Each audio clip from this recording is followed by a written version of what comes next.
Hello everyone. आज हम जिस टॉपिक पर चर्चा करने जा रहे हैं उस टॉपिक का नाम है ग्रामीण क्षेत्र पर शासन चलाना।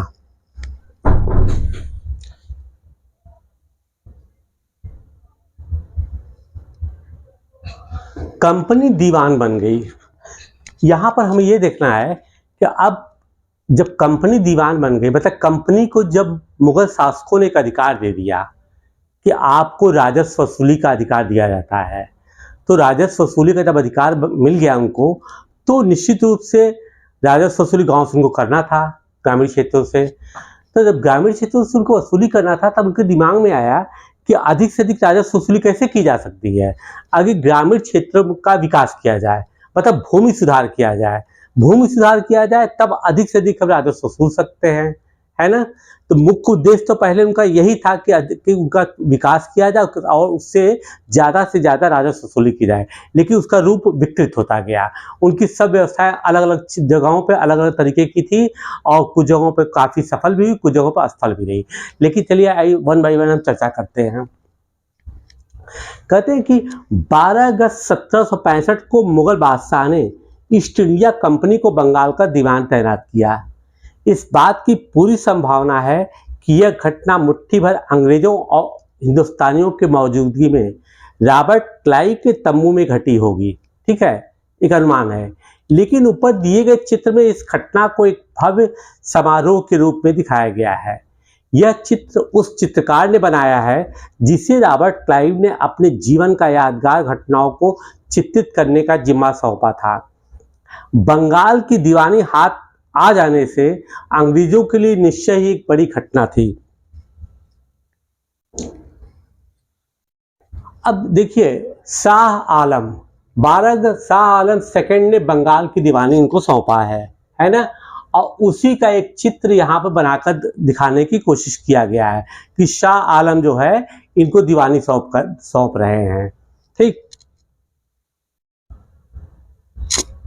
दीवान के तौर पर कंपनी अपने नियंत्रण वाले भूभाग के आर्थिक मामलों में कुछ मुख्य शासन बन गई थी शासक। अब उसे अपनी जमीन का शासन चलाने तथा आमदनी को व्यवस्थित करने का रास्ता ढूंढना था। इसके लिए उसने एक ऐसा रास्ता ढूंढना था जिससे कंपनी के बढ़ते खर्च को पूरा करने के लिए काफ़ी आमदनी जुटाई जा सके। व्यापारिक कंपनियों के नाते उसे यह ख्याल भी रखना था कि वो अपनी ज़रूरत की चीज़ें खरीदती बेचती रहे। अब उनको ये लगा कि अगर हम राजस्व इस तरीके से यहीं पर वसूल कर लेंगे तो जो इंग्लैंड से ला करके हम सोना चांदी से सामान खरीदते हैं उसकी कोई ज़रूरत ही नहीं रहेगी। इतना राजस्व वसूल करो कि उन्हीं से सामान खरीदो और फिर ले आकर इंग्लैंड में उसका वाणिज्यीकरण करो।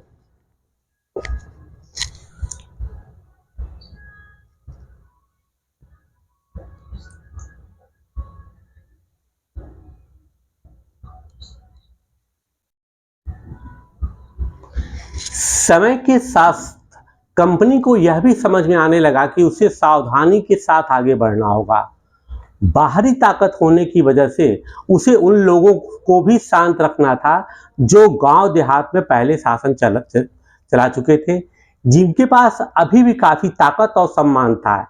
ऐसे जो लोग स्थानीय सत्ता में रह चुके थे उन्हें नियंत्रित करना जरूरी था, लेकिन उन्हें खत्म नहीं किया जा सकता था। अंग्रेजों ने जानते थे कि अभी भाई हमको नया नया दीवानी मिला है, इस तरह का काम जो स्थानीय लोग ही करते हैं। अगर हम उनको चाहेंगे कि एकदम उनको हम बेदखल कर दें तो उनके लिए समस्या पैदा हो सकती है। तो उसके लिए उन्होंने दूसरा रास्ता निकालने की कोशिश किया। कहते हैं यह काम कैसे हो। इस अध्याय में हम देखेंगे कि कंपनी ने ग्रामीण इलाकों की उपनिवेश कैसे बनाया, आय के संसाधन कैसे जुटाए, लोगों के अधिकार किस तरह तय किए और मन माफिक फसलों की खेती कैसे कराई। कंपनी की आमदनी। कंपनी दीवान तो बन गई थी, लेकिन अभी भी खुद को एक व्यापारी ही मानती थी। कंपनी भारी भरकम लगान तो चाहती थी, लेकिन उसके आकलन और वसूली की कोई नियमित व्यवस्था करने में हिचकिचा रही थी। उसकी कोशिश यही थी कि वह ज़्यादा से ज़्यादा राजस्व हासिल करे और कम से कम कीमत पर सूती और रेशमी कपड़ा खरीदे। इसी कारण 5 साल के भीतर बंगाल में कंपनी द्वारा खरीदी गई सारी चीज़ों का मूल्य दुगना हो चुका था। 1865 से पहले कंपनी ब्रिटेन से सोने चांदी का आयात करती थी और इन चीज़ों के बदले सामान खरीदती थी, और अब बंगाल में इकट्ठा होने वाले पैसे से ही कंपनी की जरूरत चीज़ें खरीदी जा सकती थी। मतलब कंपनी को खुद आमदनी का स्रोत मिल गया कि उसे बंगाल में किसी तरह के जो सामान राजस्व मिल रहा है उस राजस्व के फायदे। लेकिन अब उनके साथ बड़ी समस्या कंपनी के सामने ये थी कि इस राजस्व वसूली का उनके पास कोई सिस्टम नहीं था। तो उस सिस्टम का उन्होंने सोचा कि किस तरह के सिस्टम बनाया जाए कि गांव से अधिक राजस्व वसूली कर लिया जाए, और साथ ही देखिए कैसे संभव था। ये संभव तभी था जब उनका एक नियमित व्यवस्था बनी रहे, जिससे उनके पास नियमित आमदनी का स्रोत होता रहे। तो अब देखिए वो क्या करते हैं आगे हैं।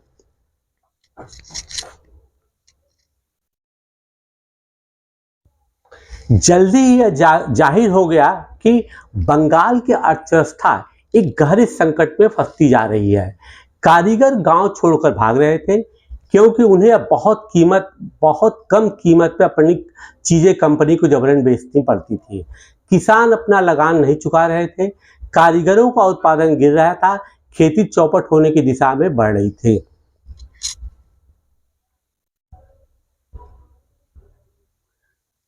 देखिए बंगाल स्थित मुर्शिदाबाद का एक साप्ताहिक हाट इस हाट को दिखाया गया है ना। ग्रामीण इलाकों के किसान और कारीगर अपनी चीज बेचने के लिए, जरूरत की चीज खरीदने के लिए नियमित रूप से बाजारों में आते थे। आर्थिक संकट के समय इन बाजारों पर बहुत बुरा असर पड़ने लगा। अब आप देखिए ये हाट दिखा रहे हैं, है ना। हाट अभी भी गांव में लगता है। अगर आप कुछ सुदूर क्षेत्र के गांव में जाएंगे तो वहाँ अभी भी देखेंगे वहाँ हाट लगता है।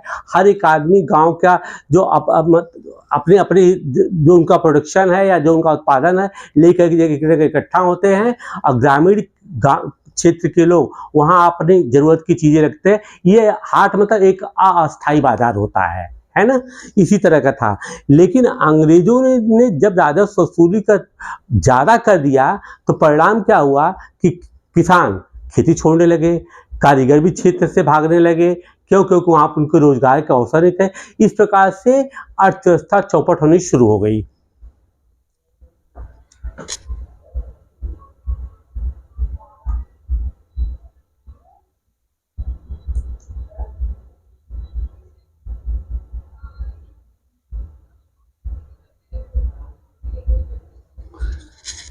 अब देखिए बड़ा इंपॉर्टेंट है, 1770 में पड़े अकाल ने बंगाल में 1 करोड़ लोगों की मौत को नींद सुला दिया। आप अनुमान लगा सकते हैं कि उस समय कितनी आबादी रही होगी जिसमें कि 1 करोड़ लोग बंगाल में मर गए। इस अकाल में लगभग 1/3 आबादी समाप्त हो गई। मतलब ये माना जा रहा है कि 3 करोड़ लोग वहां पे रहे होंगे 1770 में। अब बंगाल के उसमें जो है अकाल में 3 लोग मर गए। खेती में सुधार की जरूरत। अब देखिए खेती में सुधार की जरूरत का क्या है उद्देश्य, क्या भूमि सुधार। तो भूमि सुधार का उनका उद्देश्य क्या है था, अधिक राजस्व वसूली। अब ये अधिक राजस्व वसूली के लिए वो क्या क्या किए हैं, किस तरह की व्यवस्थाएं अपनाया है, उसी की चर्चा करने जा रहे हैं हम। अगर अर्थव्यवस्था संकट में थी तो क्या कंपनी अपनी राजस्व आय के बारे में आश्वस्त रह सकती थी। कंपनी के ज्यादातर अफसरों को यह लगने लगा कि जमीन में निवेश करना और खेती में सुधार लाना जरूरी है। अब उनको लगा कि भाई जब खेती चौपट ही हो रही है, अकाल पड़ रहा है, तो जिससे हमको वसूली करनी है, अगर वो वसूली देने लायक ही नहीं रहेंगे तो इसका फायदा क्या होगा। तब उनको लगा कि हमको एक सिस्टमेटिक प्लान बनाना चाहिए जिससे कि कृषि का विकास हो सके। लेकिन वो सिर्फ अपने लिए करना चाहते थे कि जिससे अधिक से अधिक राजस्व मिले उन्हें। यह काम किस तरह किया जा सकता था, इस सवाल पर 2 दशकों तक बहस चली। आखिरकार कंपनी ने 1793 में अस्थायी बंदोबस्त लागू किया। इस बंदोबस्त की शर्तों के हिसाब से राजाओं और ताल्लुकेदारों को जमींदारों के रूप में मान्यता दे दी गई। मतलब जो स्थानीय शासक थे उनको क्या किया गया, उनको और ताल्लुकेदारों को कहा गया कि आप जमींदार रहेंगे। उन्हें किसान से लगान वसूलने और कंपनी को राजस्व चुकाने का जिम्मा सौंपा गया। उनकी ओर से चुकाई जाने वाली राशि अस्थायी रूप से तय कर दी गई थी। इसका मतलब था कि भविष्य में कभी भी उसमें इजाफा नहीं किया जा सकता, मतलब वृद्धि नहीं की जा सकती। कंपनी को लगता था कि इससे उन्हें नियमित रूप से राजस्व मिलता रहेगा और जमींदारों को जमीन में सुधार के लिए खर्च करने का प्रोत्साहन मिलेगा। उन्हें लगता था कि क्योंकि राज्य की ओर से राजस्व की मांग बढ़ने वाली नहीं थी, इसलिए ज्यादातर जमींदार बढ़ते उत्पादन से फायदे में रहेंगे। अब देखिए इसको क्या है, इस अस्थाई बंदोबस्त व्यवस्था का नाम जमींदारी व्यवस्था भी कही गई है, इसको इस्तेमारी भी कहा गया है। क्यों जमींदारी क्यों कही गई है? क्योंकि देखिए राजाओं और तालुकादारों को जमींदार बना दिया, मतलब जमीन का मालिक बना दिया। और कहते हैं कि 2 दशकों तक जो बहस चला उसमें कौन शामिल थे? अंग्रेज राजस्व बोर्ड के प्रधान सर जॉन शॉ और रिकॉर्ड कीपर कौन था? James grant. इनके और तीनों के बीच में जो है कॉर्नवालिस के बीच में काफी लंबी बहस चलती रही। अंततोगत्वा ये निर्णय हुआ कि चलो 1790 में इसको लागू कर दिया गया। शुरुआती दौर में केवल इसको 10 वर्षों के लिए लागू किया गया था, जिसमें जमींदारों को जमीन का मालिक बना दिया गया। उनका उद्देश्य ये था कि जमींदारों को जब जमीन का मालिक बना देंगे तो उनका कृषि कार्यों में क्या होगा, रुचि बढ़ेगी, अधिक से अधिक उत्पादन करने की कोशिश करेंगे, अधिक से अधिक तो कृषि का भी विकास होगा और साथ नियमित रूप से हम उन जमींदारों को, कंपनी को या अंग्रेजों को राजस्व चुकाने में कोई परेशानी नहीं होगी।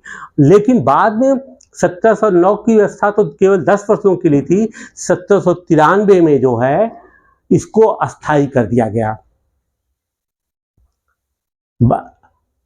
22 मार्च को। और किन क्षेत्रों में लागू किया गया? बंगाल, बिहार, उड़ीसा, बनारस और कहते हैं कि उत्तरी कर्नाटक क्षेत्र में भी कुछ क्षेत्रों में भी इसको लागू किया गया।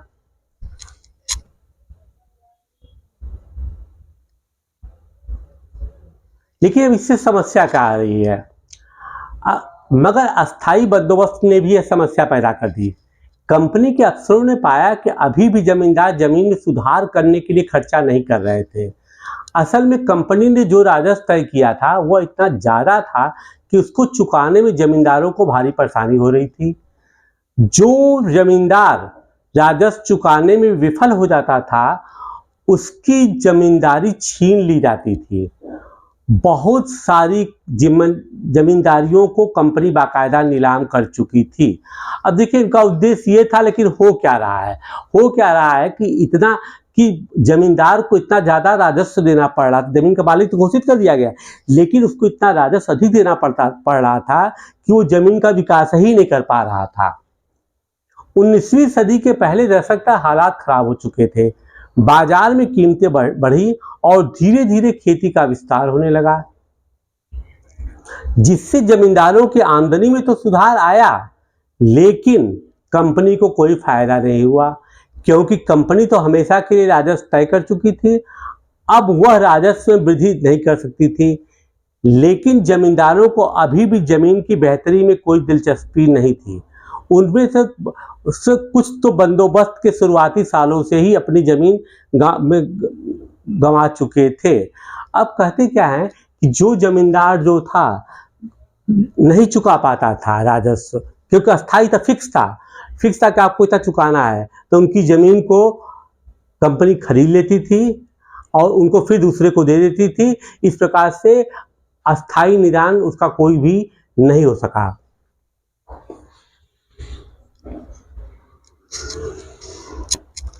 बंगाल के रैयतों पर कोलब्रुक का कथन। रैयत मतलब कौन? किसान है। ये कोलब्रुक का कथन क्या है? बंगाल के बहुत सारे गांवों में कई ताकतवर रैयत खुद खेती नहीं करते थे। वे औरों को पट्टे पर जमीन देते थे और उनसे भारी लगान वसूल करते थे। 1860 में एसटी कोलब्रुक ने इन काश्तकारों की स्थिति इन शब्दों में बयान की थी: बटाई की भारी शर्तों और मवेशियों, बीज, आजीविका व कर्जों के बदले बेगारी में दबे ये काश्तकार खुद को कर्ज से कभी बाहर निकल नहीं पाते थे। अब जब उन्हें जीने का भी कोई पूरा नहीं मिलता था। मतलब ऐसी भयानक स्थिति की कल्पना की गई है। और ये किसने लिखा है ये आप देख लीजिएगा, इंपॉर्टेंट पॉइंट है कि 1860 में एसटी कोलब्रुक ने इसका वर्णन किया है। ये कंपटीशन में पूछा जा सकता है आपसे है। और मैं बार बार बताता हूँ कि जिस क्षेत्र को मैं, जिस भी पॉइंट को मैं दबाव दे करके बनाता हूँ, समझिए कि that point is very important as far as competition is concern. मतलब परीक्षा के दृष्टिकोण से वह बहुत ही उपयोगी है।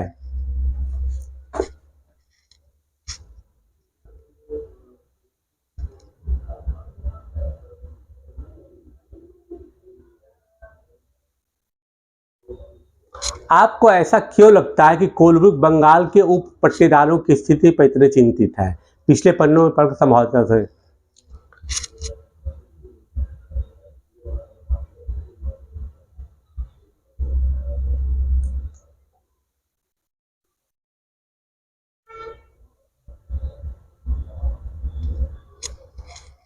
आमदनी की उम्मीद दिखाई दे रही थी बिना खतरा उठाए। जब तक जमींदार किसानों को जमीन देकर उससे लगान वसूल सकते थे, उन्हें जमीन में सुधार की परवाह नहीं थी। उनको ये लगता था कि जमींदार कोई एक्स्ट्रा एफर्ट नहीं डाल रहे थे, जमींदार कोई दूसरा प्रयास नहीं कर रहे थे कि हम जमीन का सुधार करें। उनको लग रहा था कि अगर आ रहा है तो क्या जरूरत है कि इसमें हम पैसा लगाएं, है ना।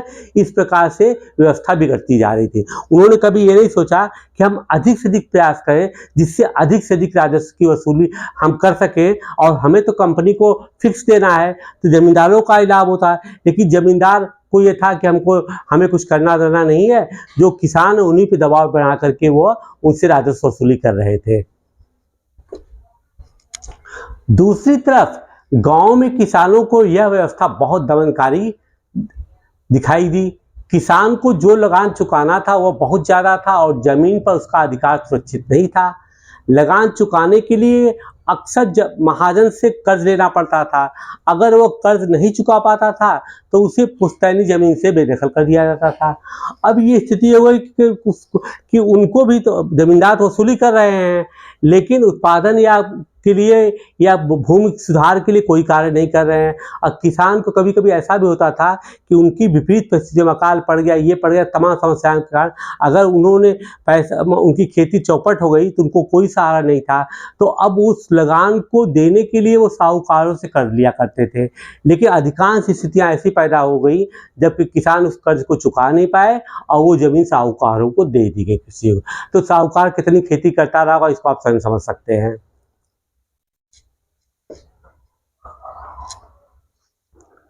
एक नई व्यवस्था 19वीं सदी के शुरुआत में ही कंपनी के बहुत से सारे अधिकारियों को इस बात का यकीन हो चुका था कि राजस्व बंदोबस्त में दोबारा बदलाव लाना जरूरी है। जब जब कंपनी को शासन और व्यापार के रूप में अपने खर्च चलाने के लिए और पैसों की जरूरत हो तो अस्थायी रूप से राजस्व तय करके काम कैसे कर चला सकती है।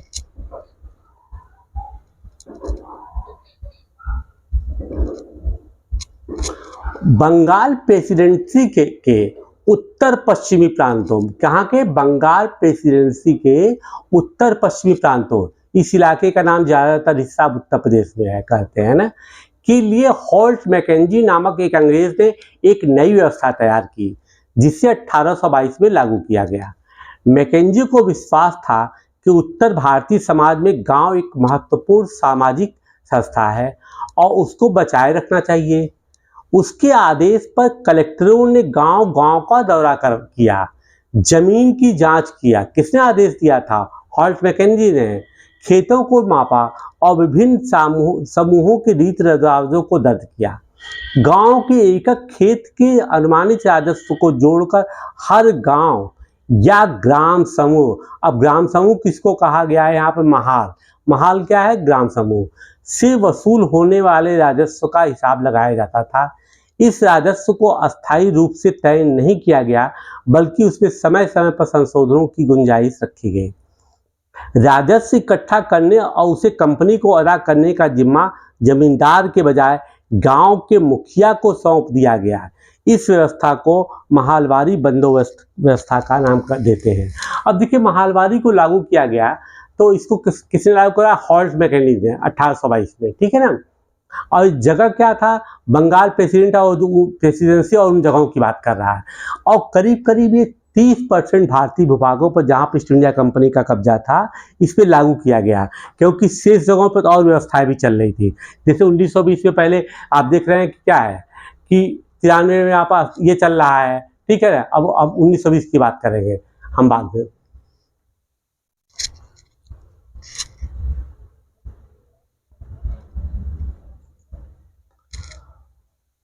अब देखिए महल है, महल किसको कह रहे हैं? ब्रिटिश राजस्व दस्तावेजों में महल किसको कहा गया है? महल एक राजस्व इकाई थी। यह एक गांव या गांव का समूह होता था। ये पॉइंट आपको नोट करिएगा। दूसरी तरफ इसमें उन्होंने क्या समझाया, हार्टपेकरी ने जो व्यवस्था अपनाया उसमें देखिए सबसे अच्छी बात ये थी कि एक डेमोग्राफी, मतलब उसने पूरा आंकड़ों को देखा कि गांव कैसा है, कैसे लोग हैं, किसकी खेती कैसी है, विकास कैसा है। उसने हर एक आदमी का, हर कृषक का पूरा एक सर्वे करवाया। सर्वे करवाने के बाद उसने सोचा कि अब जमींदारों से व्यवस्था छीन ली गई।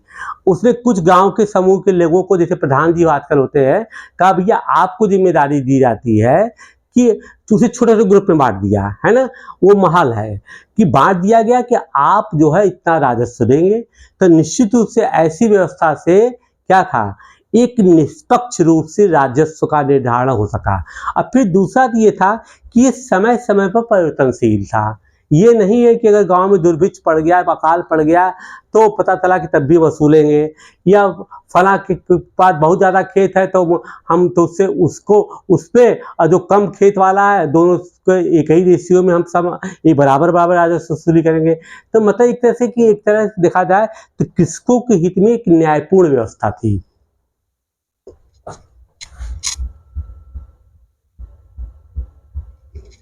ये मद्रास के गवर्नर हैं टॉमस मुनरो, जिनका कार्यकाल दिया गया है। अब इनकी क्या व्यवस्था है देखा जाए। मुनरो व्यवस्था ब्रिटिश नियंत्रण वाले दक्षिण भारतीय इलाकों में। अब देखिए एक चीज आप याद करिएगा कि कौन कौन सी व्यवस्था कहाँ पे लागू की गई है। ये कंपटीशन में पूछा जाता है कि कौन सा स्थायी पे कहाँ पे, रहितवाड़ी कहाँ पे, और जो व्यवस्थाएं जहाँ पे लागू की गई उन क्षेत्रों के बारे में आपको पूरी जानकारी होनी चाहिए।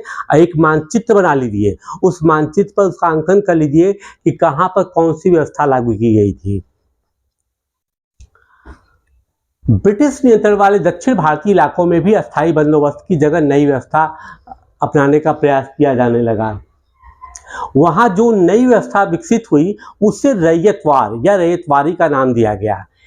कैप्टन अलेक्जेंडर रीड ने टीपू सुल्तान के साथ चले युद्धों के बाद कंपनियों द्वारा कब्जे में लिए गए कुछ इलाकों में इस व्यवस्था को आजमा करके भी देख लिया था। कौन था वो कैप्टन अलेक्जेंडर? कौन सा क्षेत्र था? टीपू सुल्तान से छीना क्षेत्र, ठीक है ना।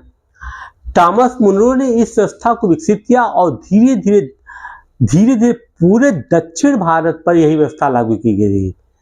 रीड और मुनरो को लगता था कि दक्षिण में परंपरागत जमींदार नहीं थे, इसलिए उनका तर्क था कि उन्हें सीधे किसानों से ही बंदोबस्त करना चाहिए जो पीढ़ियों से खेती करते आ रहे थे। अब ये देखिए रैयतवादी व्यवस्था, ठीक है ना। सबसे पहले कहाँ पे लागू किया? सर थॉमस मुनरो का नाम आता है, ये मद्रास गवर्नर थे 1820। सबसे पहले इसको लागू किया गया था बारामहाल जिला मद्रास में लागू किया गया था। बाद में जो है पूरे मद्रास, बम्बई, आसाम और कुर्ग भी एक क्षेत्र है, वहां पर इसको लागू किया गया। और इसमें क्या था देखिए, अब इन्होंने सोचा कि मुनरो ने सोचा भाई कि दक्षिण भारत के जमींदार होते नहीं है, जमींदार नहीं होते हैं, तब किया क्या जाए। उसने कहा कि सीधे किसानों से ही बंदोबस्त कर लेना चाहिए, मतलब डायरेक्ट हर किसान से एक हम कांटेक्ट कर ले, भैया आप उनकी स्थिति को देखते हो कि आपको इतना राजस्व वसूली देना है। तो इसी व्यवस्था को क्या कहेगा? रैयतवाड़ी। रैयत किसको कहते हैं? रैयत मतलब किसान। रैयत किसको कहा दक्षिण भारत में? किसान। इसीलिए इस व्यवस्था कहा गया रैयतवाड़ी।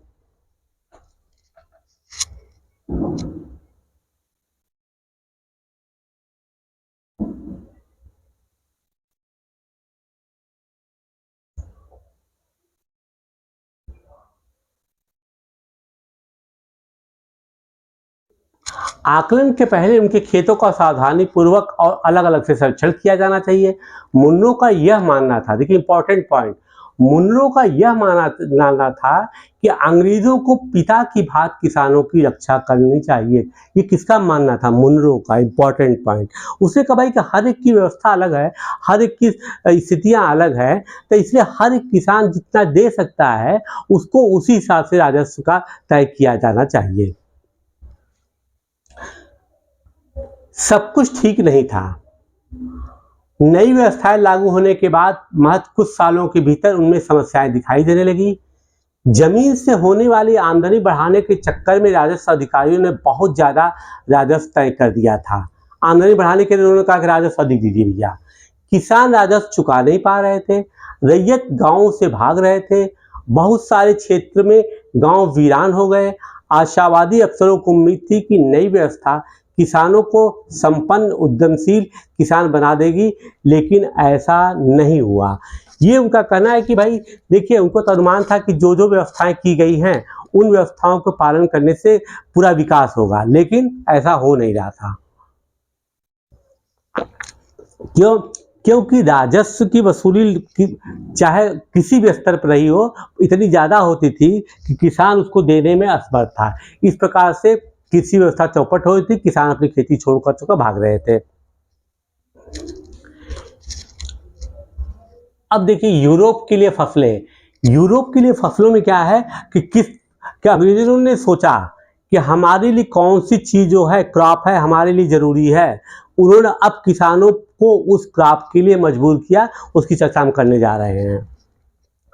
अंग्रेजों ने यह भी महसूस किया कि ग्रामीण इलाके न केवल राजस्व प्रदान कर सकते हैं, बल्कि यहाँ यूरोप की जरूरतों के हिसाब से सही फसलें भी पैदा की जा सकती है। जिस बात को मैंने कहा, अब उनको फसल भी चाहिए कि यहाँ फसल किस, लेकिन अब वो कौन सी फसल? देखिए, 18वीं शताब्दी के आखिर तक कंपनी ने अफीम और नील की खेती पर पूरा जोर लगा दिया था। किसकी खेती पर? अफीम और नील। इसके बाद लगभग 150 साल तक किसान देश के विभिन्न भागों में किसी न किसी फसल के लिए किसानों को मजबूर करते थे। शुरू में क्या, किस पे जोर लगाया है? अफीम और नील की खेती। और बाद में अपनी जरूरत के लिए किस पे? बंगाल में उसने पटसन के लिए, असम में चाय, संयुक्त जिसको जो उत्तर प्रदेश का पुराना नाम है में गन्ना, पंजाब में गेहूं, महाराष्ट्र व पंजाब में कपास, मद्रास में चावल। अब जो जो उनकी आवश्यकताएं की चीज थी उसके हिसाब से उन्होंने किसानों को मजबूर किया कि आपको इसी का उत्पादन करना है। और वो कौन से हैं ये सभी आपको याद रखना पड़ेगा। कहां पर क्या था, कहां पर क्या था। अगर पूछे पटसन तो नहीं है कि पटसन को आप आसाम में टिक कर दें, संयुक्त प्रांत अगर बोले तो ये नहीं कि उसको बंगाल में टिक कर दें। इसकी आपको एक लिस्ट बना लेना है। यह कैसे किया गया? अंग्रेजों ने अपनी जरूरत की फसलों को खेती में फैलाने के लिए कई तरीके अपनाए। आइए इसी तरह की एक फसल उत्पादन की एक ऐसी पद्धति को अच्छी तरीके से समझे। अब कहते क्या है, देखिए वही अंग्रेजों ने अपनी जरूरत की फसलों की खेती को फैलाने के लिए कई तरीके अपनाए। अब वो उनको जिस चीज की आवश्यकता है वही फसल उनको चाहिए, तो अब वो फसल कैसे पैदा करवाने का काम किया उन्होंने, उसकी चर्चा कर रहे हैं वो। क्या रंग का भी कोई इतिहास है? एक कलमकारी छापा 20वीं सदी, दूसरा जो है मॉरिस कॉटन छापा 19वीं सदी का उत्तर इंग्लैंड। चित्र 5 व 6 में सूती कपड़ों के छापे की 2 तस्वीरें दी गई हैं। बाईं तरफ की तस्वीर में भारत में आंध्र प्रदेश के बुनकरों द्वारा बनाए गए कलमकारी की छापे दिखाई दे रहे हैं। ये कलमकारी की छापे हैं। दूसरी तरफ ब्रिटेन के प्रसिद्ध कवि और कलाकार विलियम मॉरिस द्वारा बनाए गए फूल वाले छापे हैं। दोनों छापों में एक बात समान है, दोनों में ही गहरे नीले रंग का प्रयोग हुआ है। वो इसी की चर्चा करने जा रहे हैं कि देखिए बना कुछ भी है, लेकिन हर एक में नील जो है इस्तेमाल किया गया है, नीला रंग। वो उसी की चर्चा करने जा रहे हैं।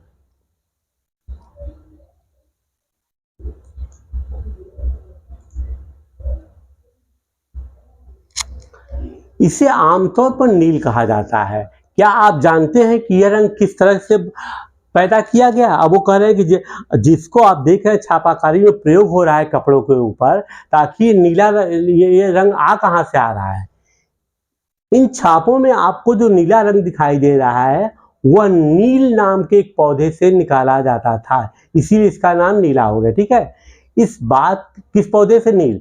इस बात की काफी संभावना है कि 19वीं सदी के आरंभ में ब्रिटेन में मारिस के छापों में इस्तेमाल किया गया नीला रंग भारत में उगने वाले नील के पौधों से ही तैयार किया गया होगा।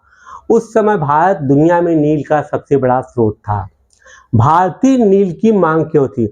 अब वो कह रहा है कि नील तो कहीं भी पैदा कर सकते थे बहुत ज़्यादा आप, लेकिन भारतीय नील में क्या विशेषता थी और कैसे किसानों को यहाँ मजबूर किया गया ऐसा पैदा करने के लिए, उसकी वो चर्चा कर रहे हैं।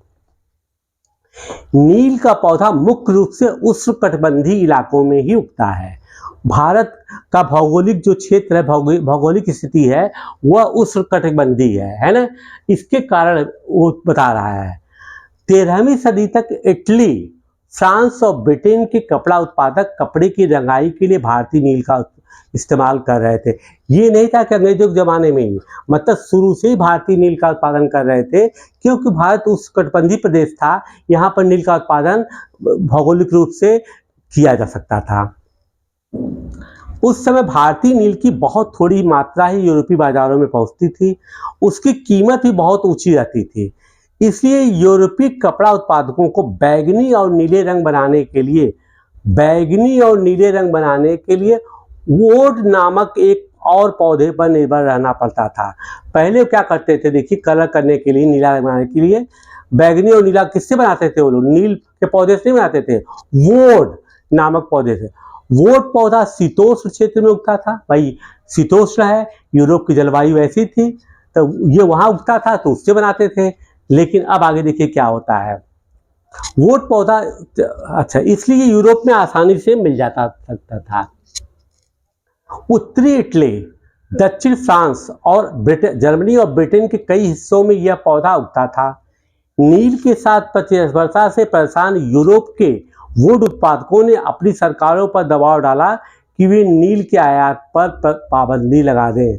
अब जब नील वुड से तो मिलता था, लेकिन चक्कर था कि वुड से बना हुआ जो कलर नीला रंग निकलता था वो बहुत अच्छा नहीं होता था। लेकिन फिर भी यूरोप के व्यापारी इसलिए चाहते थे कि अगर नील आएगा तो उनका व्यापार चौपट हो जाएगा। इसलिए बार बार वो अपने सरकार पर दबाव बनाते थे कि जो भारत के जो नील आ रहा है उस पर रोक लगाया जाए। मगर कपड़े को रंगने वाले तो नील को ही पसंद करते थे। नील से बहुत चमकदार नीला रंग निकलता था, जबकि वोट से मिलने वाला रंग बेजान और फीका होता था। 17वीं सदी तक आते आते यूरोपीय कपड़ा उत्पादकों ने नील के आयात पर लगी पाबंदी में ढील देने के लिए अपनी सरकारों को राजी कर लिया। ठीक है, कहा भाई ठीक है, आने दीजिए। कैरिबी द्वीप समूह स्थित सेंट डोमिंगो में फ्रांसीसी, ब्राजील में पुर्तगाली, जमैका में ब्रिटिश और वेनेजुएला में स्पेनिश लोग नील की खेती करने लगे। कहाँ पर नील की खेती शुरू हो गई आप देख लीजिए। ठीक है, उत्तरी अमेरिका के भी बहुत सारे भागों में नील के बागान सामने आ गए। बागान क्या होता है, कह रहे हैं, बागान एक विशाल खेत जिसपे बागान मालिक बहुत सारे लोगों से जबरन काम करवाता था। क्या है? खेत है ना। काफी, गन्ना, तंबाकू, चाय और कपास आदि के विषय में बागानों का जिक्र किया जाता है। यहाँ पर बागान का तात्पर्य बागों से नहीं है ना। ब्रिटिश काल में जिस बागान की वो चर्चा कर रहे हैं, जैसे ये नहीं कि आम का बाग है तो अमरूद का बाग है, नहीं, वो जिन बागान की चर्चा कर रहे हैं उसकी परिभाषा उन्होंने ये दे रखा है।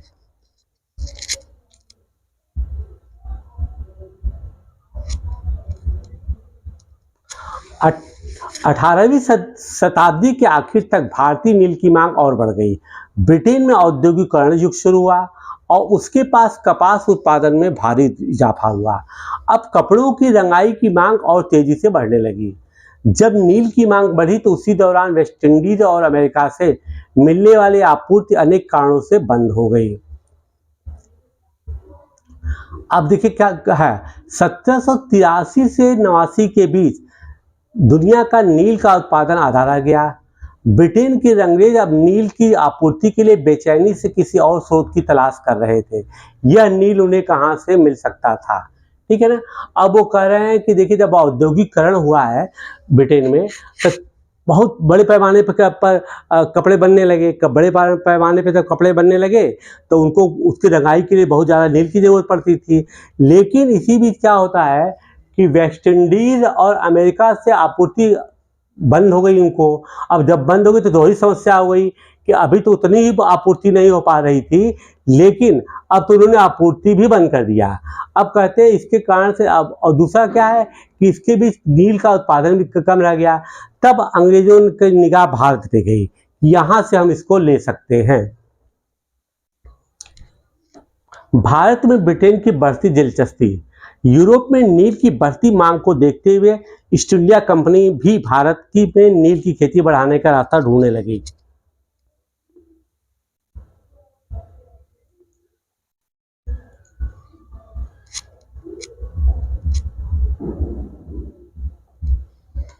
अठारहवीं सदी के आखिर के दशकों से ही बंगाल में नील की खेती तेजी से फैलने लगी थी, है ना।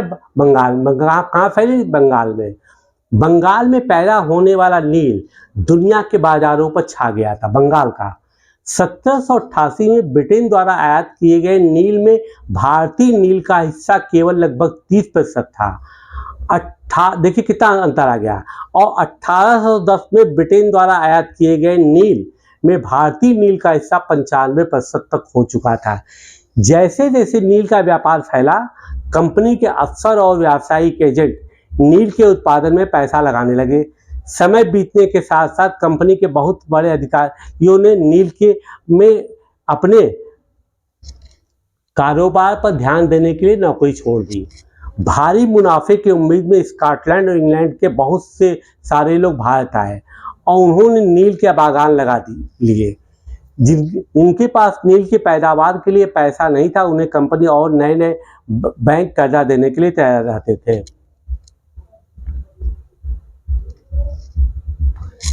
सेंट डोमिंगो में गुलामों की बगावत, अगस्त 1791, जनवरी इतना है ना, इसको आप देख लीजिएगा।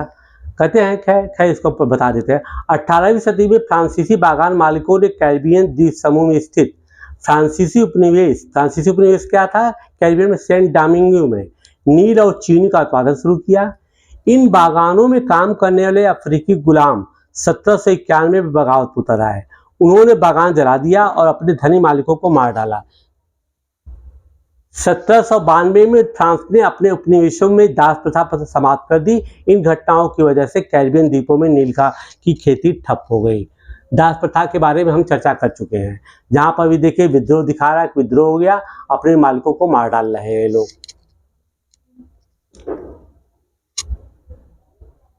अब यह कि नील की खेती की बात करते हैं, निज खेती की समस्या है। निज मतलब प्राइवेट, है ना। बागान मालिकों को निज खेती का क्षेत्रफल फैलाने में मुश्किल आ रही थी। नील की खेती केवल उपजाऊ मैदान पर ही की जा सकती थी। ऐसी जमीनों पर आबादी पहले ही बहुत ज़्यादा थी। जहाँ जहाँ छोटे मोटे खेत ही उनके हाथ लग पाते थे, नील की खेती करने के लिए उन्हें बड़े बड़े भूखंडों की जरूरत थी। इस तरह की जमीनें उन्हें कहाँ से मिल सकती थी? उन्होंने नील की फैक्ट्री के इर्द गिर्द पट्टे पर जमीन लेने के प्रयास किए और वहाँ को किसानों को हटवा दिया। इससे टकराव और तनाव पैदा हो जाता था। अब चूंकि ये कह रहे हैं कि नील की खेती उपजाऊ जमीन पर ही संभव थी, लेकिन जो उपजाऊ जमीन थी वहाँ पर आबादी थी, तो आबादी अपनी जमीन तो देती नहीं, इनको कहीं कहीं कुछ जमीन मिल जाती थी। तो अब जो नील उत्पादक थे क्षेत्र के विस्तार करने का प्रयास करना शुरू किए। तो इसके लिए उन्होंने पट्टा लेना शुरू कर दिया कि पट्टे पे जमीन हमको दे दो इतने दिनों के लिए। अब क्या हुआ, उससे खेती का भी नुकसान होना शुरू हुआ, क्योंकि नील की खेती के बारे में बता दें कि नील की खेती जहाँ पर होती थी समझे 3 साल के लिए तो जमीन बंजर हो जाती थी।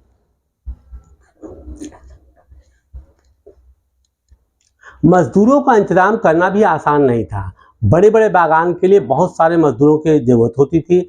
मजदूरों की जरूरत भी सबसे ज़्यादा उसी समय होती थी जब किसान धान की खेती में व्यस्त रहते थे। अब चक्कर ये है कि अब वो कह रहे हैं कि इसके लिए बहुत मजदूरों की ज़रूरत है, और साथ साथ ये भी है कि इसकी ज़रूरत तब पड़ती है जब किसान जो धान की खेती या धान कटाई व्यस्त होते हैं। तो अब इससे क्या खेती का क्या प्रभाव पड़ रहा है? नील की खेती से अन्य उत्पादक क्षेत्रों में उसका प्रभाव देखिए आप। बड़े पैम अच्छा, गुलाम की परिभाषा तो किया जा सका है ना। गुलाम ऐसा व्यक्ति जो किसी दास स्वामी की संपत्ति होता है। गुलाम के पास कोई आज़ादी नहीं होती है, उसे अपने मालिक के लिए काम करना होता है, जिसकी की चर्चा हम पहले कर चुके हैं।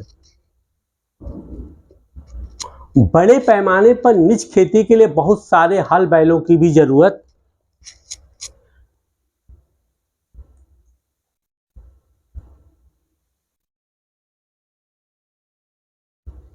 थी। 1 बीघा नील खेती के लिए 1 बीघा नील खेती के लिए 2 हल चाहिए थे। इसका मतलब यह था कि अगर किसी बागान मालिक के पास 1000 बीघा जमीन है तो उसे 2000 हलों की जरूरत पड़ेगी। साधारण सी गणित है। हलों को खरीदना और उनका रखरखाव एक बड़ी समस्या थी। इतनी किसानों से भी हल नहीं मिल रहे थे, उन्हें अपने लिए ही इन चीज़ों की जरूरत होती थी। जिस समय नील उत्पादकों को जरूरत होती थी, उसी समय किसानों के हल बैल भी चावल के खेतों में व्यस्त रहते थे। तो अब समस्या यह है कि इतनी कह रहे हैं कि 1 बीघा नील के लिए कितने दिन चाहिए? 2। तो बड़ा बड़ा बागान, बड़ा बड़ा क्षेत्र अगर उन्होंने ले लिया, कहले अगर मान लीजिए 1000 बीघा जमीन ले लिया तो 2000 बैल चाहिए। 2000, अब 2000 बैलों के लिए व्यवस्था कहाँ से कर पाएंगे 2000 हल की? तो उसी की बात करें। ठीक, अच्छा, इनका जो है क्रॉपिंग पैटर्न भी ऐसा था कि जिस समय नील की खेती की जरूरत हो, उसी समय जो किसान को किसकी जरूरत पड़ती थी? चावल की खेती में, चावल मतलब धान की खेती में व्यस्त रहते थे। 19वीं सदी के आखिर तक बागान मालिक निज खेती का क्षेत्रफल फैलाने में हिचकिचाते थे। इस व्यवस्था के तहत नील की पैदावार वाली 25% से भी कम जमीन आती थी। इस व्यवस्था के तहत नील की बाकी जमीन रैयती व्यवस्था के अंतर्गत आती थी। बीघा को क्या कहते हैं उस जमाने में? देखिए, बीघा का अलग अलग क्षेत्रों में अलग नाम होता है आज भी। बीघा जमीन का एक माप है। ब्रिटिश शासन में पहले बीघे का आकार अलग अलग होता था, वही मैं कह रहा हूँ। बंगाल में अंग्रेजों ने इसका क्षेत्रफल करीब 1 एकड़ कर दिया। मतलब कि क्या कहते हैं कि बीघा की कोई निश्चित नाप नहीं थी, अलग अलग थी, लेकिन बंगाल में इसको क्या किया गया, 1/3 एकड़ को मान लिया गया कि 1 बीघा है। और यहाँ पर देखिए क्या है कि बागान मालिक जो है क्षेत्र पर नील के लिए खेत जगह ही नहीं पा रहे हैं, क्योंकि अधिक से अधिक इनको 25% मिलता था और शेष जो जमीन था किसानों के पास थी, जो कि रैयतों के पास थी। अब देखिए, यहाँ भी गणना शुरू हो गया स्थिति। 19वीं सदी की शुरुआत में बंगाल के मजदूर नील की खेती करते हुए, देखिए नील की खेती कर रहे हैं ये लोग, है ना, ये दिखाया गया है। ठीक है, अब आगे रैयती व्यवस्था के तहत बागान मालिक रैयतों के साथ एक अनुबंध पर सट्टा करते थे। कई बार वे गांव के मुखियाओं को भी रैयतों की तरफ से समझौता कराने के लिए बाध्य कर देते थे। कई बार वे गांव के मुखियाओं को भी रैयतों की तरफ से समझौता कराने के लिए बात कर देते थे। मतलब क्या था, जो गांव के मुखिया थे उनसे भी कहते थे, भैया कैसा है कि हमको 2 सट्टा पे जमीन दिलवा दो, है ना, सट्टा या पट्टा करवा दो, कि जिससे उनका जमीन काफ़ी से काफ़ी बढ़ सके और वहाँ पर नील की खेती कर सके। जो अनुबंध पर दस्तखत कर देते थे उन्हें नील उगाने के लिए कम ब्याज पर बागान मालिकों से नकद कर्जा मिल जाता था। अब देखिए, दोहरी मार पड़ रही है कि जो नील, अब कहा गया कि तुम भैया नील उगाओ। अब नील उगाने के लिए काश्तकार के पास व्यवस्था नहीं थी, तो वो कहता था कि हम जो है आपको कर्ज देते हैं। अब कर्जा लेने वाले रैयत को अपनी कम से कम 25% जमीन पर नील की खेती करनी होती थी। अब उन्होंने क्या किया, कहा कि आपको आवश्यकता है, किसानों को कहते थे कि आपको आवश्यकता है, चलिए हमसे कर्ज लीजिए, है ना। कर्ज तो मैं तभी इसी शर्त पर दूंगा कि कम से कम जो 25% क्षेत्र पर जो है आप नील की खेती करेंगे। बागान मालिक बीज और उपकरण मुहैया कराते थे, जबकि मिट्टी को तैयार करने, बीज बोने और फसल की देखभाल तैयार करने का जिम्मा काश्तकारों के ऊपर रहता था। बागान मालिक क्या उत्पन्न देते थे? बीज और उपकरण, है ना, और शेष काम किसका हो गया था? काश्तकारों का। जब कटाई के बाद फसल बागान मालिक को सौंप दिया जाता था तो रैयत को एक नया कर्जा मिल जाता था। और वही चक्र दोबारा। अब देखिए यही पे वो कर्ज के जाल में फंसता जा रहा है। क्या करें, कटाई के बाद फसल बागान मालिक को सौंप दिया जाता था तो रैयत को एक नया कर्ज मिल जाता था और वही चक्र दोबारा।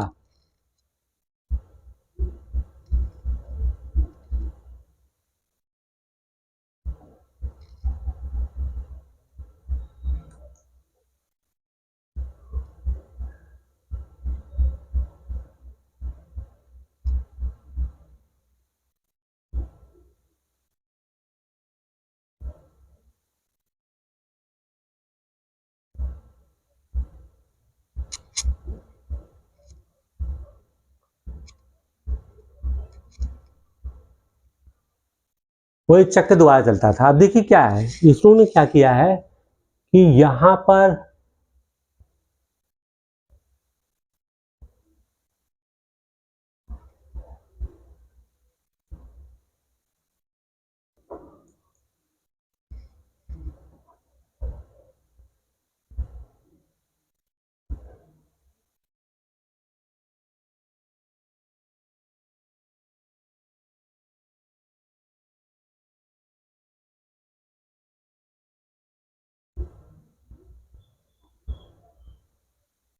उसके बारे में उन्होंने चर्चा की आगे कैसे क्या होता है, लेकिन यहाँ पर वो केवल दिखा रहे हैं, उसको हम चर्चा आगे करेंगे कि देखिए नील का उत्पादन कैसे होता था।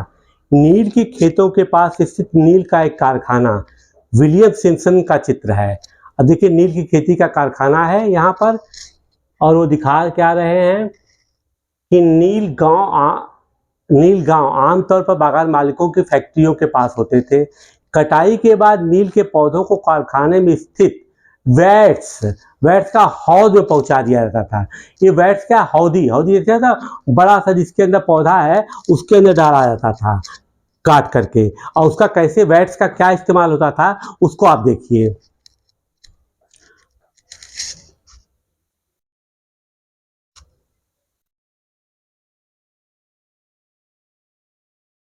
अभी देखिए पूरी प्रक्रिया को दिखा रहा है। ये नील की फैक्ट्री है और ये हौद है, देखिए ना, ये हौद है, इसी के अंदर ला करके वो डाल रहे हैं। ठीक, और फिर यहाँ पर एक बीटर वाट है, देखिए बीटर वाट की वो चर्चा कर रहे हैं। और ये काम जो है पौधों को हौद तक लाने का काम अधिकांश औरतें किया करती थी। और फिर इसके बाद देखिए वो दिखा रहे हैं कि हौद में घोल को हिलाने वाला, यहाँ खड़ा मजदूर, नील मजदूर हौद में पड़े घोल को हिलाने के लिए इस्तेमाल करने के लिए पैडल खड़ा है। इन मजदूरों को 8 घंटे से भी ज़्यादा समय तक काम तक कमर तक भरे नील की घोल में खड़ा रहना पड़ता था। वाट क्या है, अब देखिए एक किण्वन अथवा संग्रहण पात्र।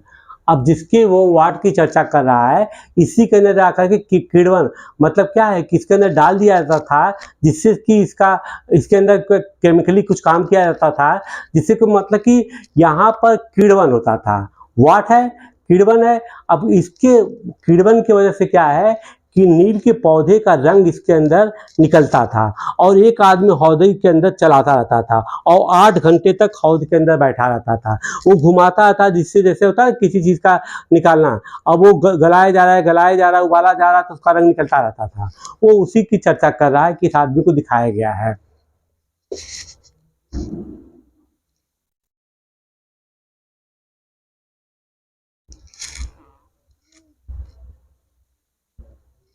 अब पूरी प्रक्रिया को दिखा रहा है। ठीक है, नील गांव आमतौर पर बागान मालिकों की फैक्ट्रियों के पास ही होते थे। कटाई के बाद नील के पौधों को कारखाने में स्थित वैट्स हौद में पहुंचा दिया जाता था। रंग बनाने के लिए 3 या 4 कुंडों की जरूरत पड़ती थी। प्रत्येक हौद का काम अलग था। अब देखिए कैसे कैसे काम हो रहा है। नील के पौधे से पत्तियों को तोड़कर पहले एक कुंड में गर्म करके पानी में कई घंटों तक डुबोया जाता था। इस हौद को किण्वन या स्टीपर कुंड कहा जाता है, पहले वाला हौद को। जब पौधे किण्वित हो चुके होते थे तो द्रव में बुलबुले उठने लगते थे, जैसे ईस्ट बनता है। जब सड़ी हुई पत्तियों को निकाल दिया जाता था, अब द्रव को एक और हौद में छान दिया जाता था। दूसरा हौद पहले हौद के ठीक नीचे होता था। दूसरे हौद, अब दूसरा हौद का नाम क्या गया, बीटर वाट में इस घोल को लगातार हिलाया जाता था। अब पैडलों से खंगाला जाता था। जब यह द्रव्य हरा और उसके बाद नीला रंग हो जाता था तो हौद में चूने का पानी डाला जाता था। वो बनाने की पूरी प्रक्रिया को बता रहा कि देखिए ऐसे घुमा रहे हैं, ठीक है ना। जब धीरे धीरे नील की पपड़ियां धीरे धीरे नीचे जम जाती थी और ऊपर द्रव्य साफ निकल आता था। द्रव्य को छानकर अलग कर लिया जाता था तथा नीचे जमी हुई नील की गाद, नील की लुगदी को दूसरे कुंड, निथारण कुंड में डाल दिया जाता था। इसके बाद उसे निचोड़कर बिक्री के लिए सुखा दिया जाता था। अब देखिए वहां पर दिख रहा है कि निचोड़ने के बाद जो है, अब यहाँ पर मतलब बता रहे हैं कि 3 हौद का इस्तेमाल किया जाता था। एक में पहले पत्तियां डाली थी, उबाला गया, फिर दूसरे में डाला गया, फिर तीसरे में डाल करके कैसे कैसे क्या प्रक्रिया, उसी प्रक्रिया के बारे में वो पूरी जानकारी दे रहे हैं।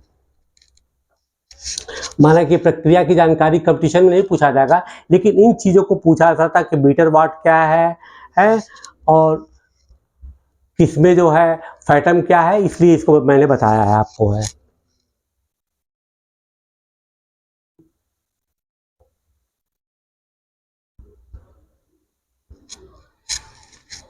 वही इसके पिछले पन्ने की बात है, शुरू हो जाता। जो किसान पहले ही इन कर्जों से बहुत आकर्षित होते थे, उन्हें जल्द ही समझ में आ गया कि यह व्यवस्था कितनी कठोर है। उन्हें नील की जो कीमत मिलती थी वो बहुत कम थी और कर्जों का सिलसिला कभी खत्म ही नहीं होता था। मतलब एक बार कर्ज लिए तो कर्ज के जाल में फंसते जाते थे। जितना उनको उत्पादन होता था उससे कम कीमत पे नील बिकती थी और वो कर्ज के जाल में फंसते गए। समस्याएं और भी थी। बंगाल मालिक चाहते थे कि किसान अपने अपने सबसे बढ़िया खेतों में ही नील की खेती करें, लेकिन नील के साथ परेशानी यह भी थी कि उसकी जड़ें बहुत गहरी होती थी और वो मिट्टी की सारी ताकत खींच लेती थी। नील की कटाई के बाद वहाँ धान की खेती नहीं की जा सकती थी। हमने वही बताया ना कि जड़ें वो मिट्टी की सारी ताकत मतलब उर्वरा शक्ति खींच लेती थी। नील विद्रोह और उसके बाद मार्च 1859 में बंगाल के हजारों रैयतों ने नील की खेती करने से इनकार कर दिया। जैसे जैसे विद्रोह फैला, रैयतों ने बागान मालिकों को लगान चुकाने से भी इनकार कर दिया। वे तलवार, भाले और तीर कमान लेकर के नील की फैक्ट्रियों पर हमला करने लगे। औरतें अपने बर्तन लेकर लड़ाई में कूद पड़ी। देखिए औरतें भी कूद गई हैं। बागान मालिकों के लिए यह काम करने वालों का सामाजिक बहिष्कार कर दिया गया। बागान मालिकों की एक तरफ से लगान वसूली के लिए अपनी सार रखने गए। लगान वसूली कौन करता है? गुमास्ता, जिसको एजेंट कहते हैं, की पिटाई की गई। रैयतों ने कसम खा ली कि न तो वे नील की खेती के लिए कर्जा लेंगे और न ही बागान मालिकों को के लाठीधारी गुंडों से डरेंगे।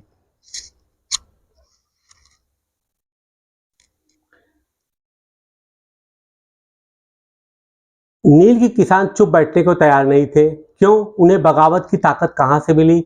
इसमें कोई शक नहीं कि नील की खेती अत्यंत दमनात्मक थी, लेकिन जो लोग दबे होते थे वे हमेशा बगावत नहीं कर सकते थे। ऐसा कभी कभी होता है।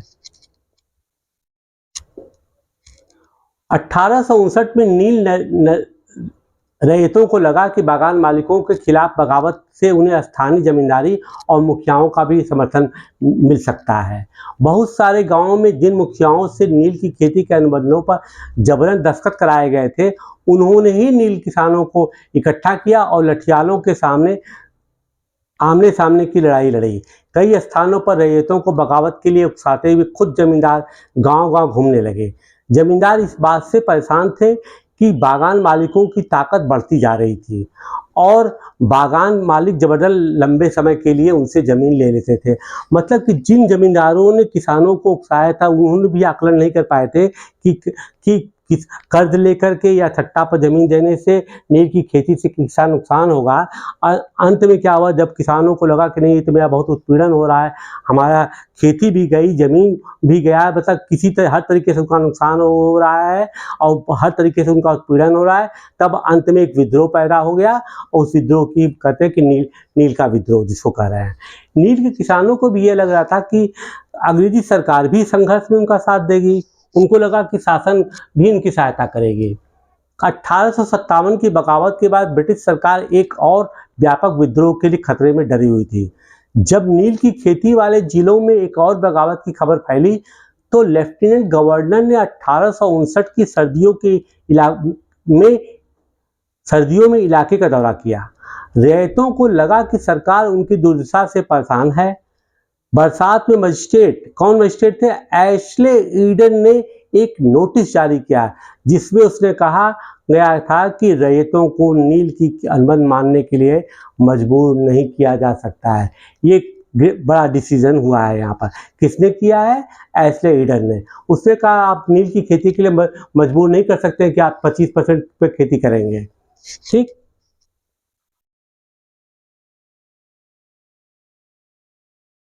नील गांव का एक गीत। संघर्ष के क्षणों में लोग एक दूसरे को उत्साह बढ़ाने और सामूहिकता का भाव पैदा करने के लिए अक्सर गीत गाते हैं। इसी तरह के गीतों से हमें उनकी भावनाओं का पता चलता है। नील विद्रोह के दौरान बंगाल के निचले इलाकों में ऐसे बहुत से सारे गीत सुनाई देते थे। इनमें से एक गीत इस प्रकार था। मौला हाथी के बागान, मालिक की लंबी लंबी लाठियां दूर इकट्ठी पड़ी हैं, कोलकाता के बाबू इस बड़ी लड़ाई को देखने के लिए नावों के जरिए तुरंत पहुंच चुके हैं। इस बार तो सभी रैयत तैयार हैं, वे चुपचाप नहीं सहेंगे। अब वे बिना लठियालों का मुकाबला किए अपनी जान नहीं गंवाएंगे। मतलब कि उनके अंदर एक भावना थी और सामूहिक रूप से एक दूसरे के संदेश जा रहा था कि अब की बार हमको जंग का मुकाबला करना है और ये नील की खेती से हमेशा के लिए छुटकारा पाना है। ठीक है। अब देखिए ये नील की खेती की शुरुआत क्या है, इसको एक और भी चीज देखिए। इसको ब्लू रिबेलियन भी कहा जाता है, कभी कभी इसको इंडिगो रिवॉल्ट भी कहा जाता है। इसकी जब शुरुआत हुई थी वो बंगाल के नदिया जिले के पहला आंदोलन कहाँ शुरू हुआ? चौगाछा ग्राम में इसका शुरू हुआ था। और इस पूरे आंदोलन का नेतृत्व कौन कर रहे थे? नेता थे दिगंबर विश्वास और विश्व विश्वास। ठीक है। और जिस समय ये नील का आंदोलन हुआ था उस समय सर चार्ल्स कैनिंग यहाँ पर थे। ठीक है ना, गवर्नर जनरल। फिर अब आगे देखते हैं क्या होता है।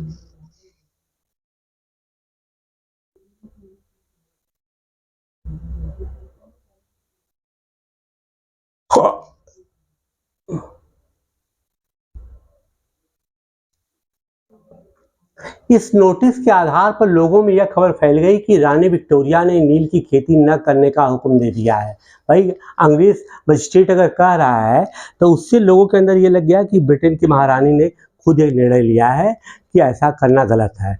क्योंकि उनको पता था, अंग्रेजों को पता था कि 1857 की क्रांति झेलना उनके लिए कितना मुश्किल हो गया था। और ठीक 2-3 साल के बाद अगर इस तरह की क्रांति देश से फैल जाएगी तो उनके लिए कितना मुश्किल का सामना करना पड़ सकता था।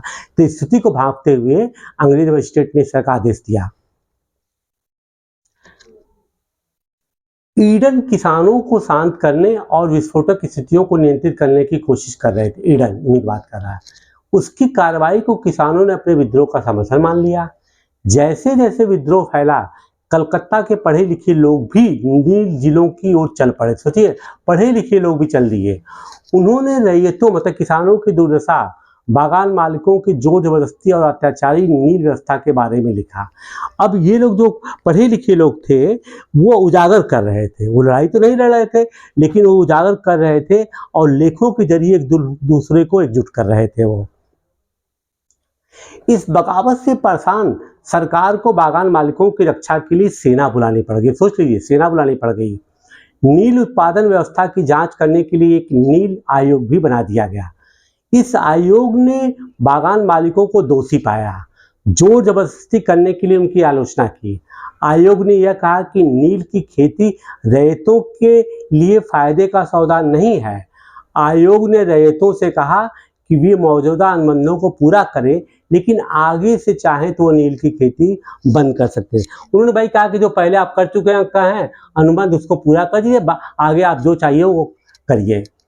और क्योंकि उन्होंने मान लिया कि इनके खिलाफ अन्याय हो रहा है। इस बगावत के बाद बागानों में नील का उत्पादन धराशायी हो गया। इसके बाद बागान मालिक बिहार पर ध्यान दे रहे। अब कहाँ भागे हैं वो? बिहार के तरफ। बागान मालिक। 19वीं सदी के आखिर में वे कृत्रिम रंगों का निर्माण होने लगा था, जिससे उनका व्यवसाय भी बुरी तरीके से प्रभावित हुआ। कृत्रिम रंग भी बनने लगे, तो अब क्या है, अब इनको एक तो नील लोग यहाँ पर नील का खेती करते थे, अब इनका नील का मतलब कि एक तरह से क्या है, इनको लेने वाले भी लोग नहीं मिल रहे हैं, इससे इनका व्यवसाय भी बुरी तरह प्रभावित हुआ। फिर भी वे उत्पादन फैलाने में सफल रहे। जब महात्मा गांधी दक्षिण अफ्रीका से लौटे तो बिहार के एक किसान ने उन्हें चंपारण आकर नील किसानों की दुर्दशा को देखने का न्योता दिया। 1917 में महात्मा गांधी का यह दौरा नील बागान मालिकों के खिलाफ चंपारण आंदोलन की शुरुआत थी। इसके पहले अब देखिए, जो आयोग की रिपोर्ट है उसके अध्यक्ष बनाए गए थे WS सीटनकार। अब उन्होंने क्या देखिए, चांदपुर थाना हरदी के एक नील काश्तकार हाजी मुल्ला से मंगलवार 5 जून 1807 को नील आयोग के सदस्यों ने बात की। अब देखिए कैसे निष्कर्ष निकाला। हाजी मुल्ला ने कुछ सवालों का जवाब इस तरह से दिया। अध्यक्ष ने क्या पूछा नील आयोग के, तो अध्यक्ष कौन थे? WS सीटनकार। क्या अब तुम नील की खेती के लिए तैयार हो? अगर नहीं तो किस तरह की शर्तों पर खेती करना चाहोगे? हाजी मुल्ला कहते हैं, मैं नील खेती उगाने को तैयार नहीं हूँ, मुझे नहीं पता कि कोई भी नई शर्तें मुझे संतुष्ट कर सकती हैं। श्री सालेब क्या बोल रहे हैं, ठीक है ना? क्या तुम 1 रुपया प्रति बंडल की कीमत पर भी खेती नहीं करना चाहोगे? हाजी मुल्ला क्या कहते हैं, नहीं, मैं नहीं करूँगा। नील उगाने की बजाय मैं कहीं और चला जाऊँगा, भीख मांग लूँगा, परंतु नील नहीं उगाऊँगा।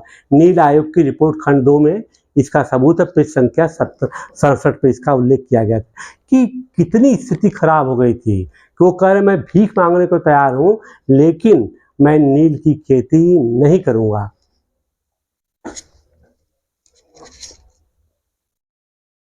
अब यहाँ पर देखिए, एक आया चंपारण का। अब चंपारण के बारे में बता दें कि देखिए, महात्मा गांधी जो है 9 जनवरी 1915 को भारत आए थे, ठीक है ना? और आपको ये बता दें कि इसी दिन को हम लोग प्रवासी दिवस के रूप में भी मनाते हैं, ठीक है बात। गांधी जी जब भारत लौटे तो उनका वास्तव में ये चंपारण जो आंदोलन था, ये पहला सत्याग्रह था। इसके पहले गांधी जी को चंपारण के बारे में कुछ मालूम नहीं था। 1916 में लखनऊ कांग्रेस अधिवेशन हो रहा था।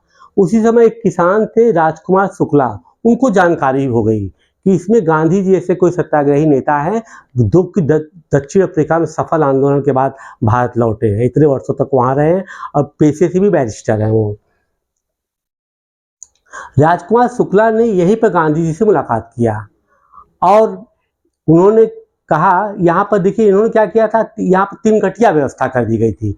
यहाँ पर किसानों को क्या किया गया था कि अगर 20 हिस्सा है, मान लीजिए 20 हिस्सा खेत है का 1 बीघा है मान लीजिए, तो उनसे कहा था 3 हिस्सा में आपको जो है खेती करना ही है। मतलब 15% में इसी व्यवस्था को 3 कटिया व्यवस्था कहा गया था, जो कि चंपारण में बंगाल से आए हुए बागान मालिकों ने ये व्यवस्था वहाँ पे लागू कर दिया। अब किसान परेशान थे, तो उन्हीं में एक किसान थे राजकुमार शुक्ला, जब गांधी जी से मिले। गांधी जी पहले गांधी जी चूंकि अभी नए नए आए थे भारत में, उन्होंने शुरू में कहा, इन बातों को इनकार किया, वो उनकी बातों से राजी नहीं हुए। लेकिन अंततः किसी तरीके से 1917 में गांधी जी को राजकुमार शुक्ला चंपारण ले जाने में सफल हो गए और गांधी जी ने पहला सफल प्रयोग किया और इस 3 कटिया व्यवस्था के हमेशा के लिए समाप्त कर दिया गया। गांधी जी ने अपनी किताब जो है, देखिए इसका चर्चा किया है, सत्य का प्रयोग, उसमें उन्होंने पूरा डिटेल में लिखा है। उसके गांधी जी की आत्मकथा है ना, इसके 12वें अध्याय में नील का दाग नाम का शीर्षक दे करके इसके बारे में उन्होंने उसका और राजकुमार शुक्ला के बारे में पूरा चर्चा किया है, जो उनको लिवा गए थे।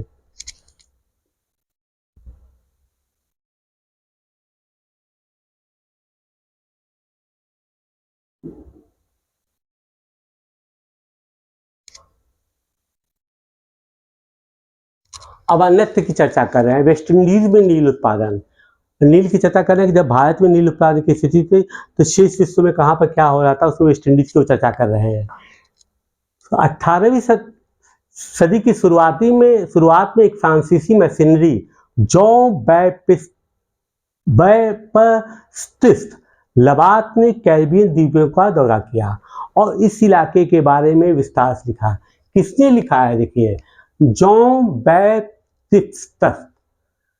यह तस्वीर लबात की एक पुस्तक से ली गई, लबात की किताब है ना, इन नील का उत्पादन के बारे में दिखा रहा है। इस तस्वीर में यहाँ के फ्रांसीसी बागानों में नील उत्पादन के सारे चरणों को दर्शाया गया है। बाएं सिरे पर आप देख सकते हैं, इधर की चर्चा कर रहा है कि आप देख सकते हैं कि गुलाम मजदूरों, स्लेव, नील के पौधों को सेटलर वाट में डाल रहे थे, सेटलर वाट में वो डाल रहे थे, ठीक है। एक और मजदूर एक मशीनी चरखी से घोल में घुमा रहा है। दूसरा हौज है ना, मतलब पहला हौज क्या है, सेटलर वाट, फिर दूसरे की बात कर रहा है। 2 मजदूर नील की लुगदी को पोरों में भरकर सुखाने के लिए ले जा रहे हैं। अब वो दिखा रहा है कि 2 मजदूर जो है वो लुगदी में भर करके सुखाने के लिए जा रहे हैं। अगले हिस्से में 2 मजदूर नील की लुगदी को मिलाकर सांचों में डालने के लिए तैयार कर रहे हैं। ये देखिए सांचों के अंदर डाल रहे हैं। यह तस्वीर के बीचों बीच मकान मालिक ऊंची जगह खड़े होकर सारे गुलामों पर नजर रख रहा है। अब देखिए ये मालिक जो है ये चारों सबसे काम कर रहा है, हैट पहन कर देख रहा है कि कहाँ पे क्या हो रहा है, कहाँ पे क्या हो रहा है, कहाँ पे क्या हो रहा है, ये उसकी चर्चा कर रहा है, ठीक है। तो आपने देखा कि इसमें जो है मूल रूप से ग्रामीण क्षेत्रों में अंग्रेजों ने लगान व्यवस्था पाने का, राजस्व वसूली का अधिकार पाने के बाद क्या क्या किया है उसकी पूरी चर्चा की गई है। नेक्स्ट वीडियो चौथे में एक नए विषय के साथ हम आएंगे। Till then bye bye.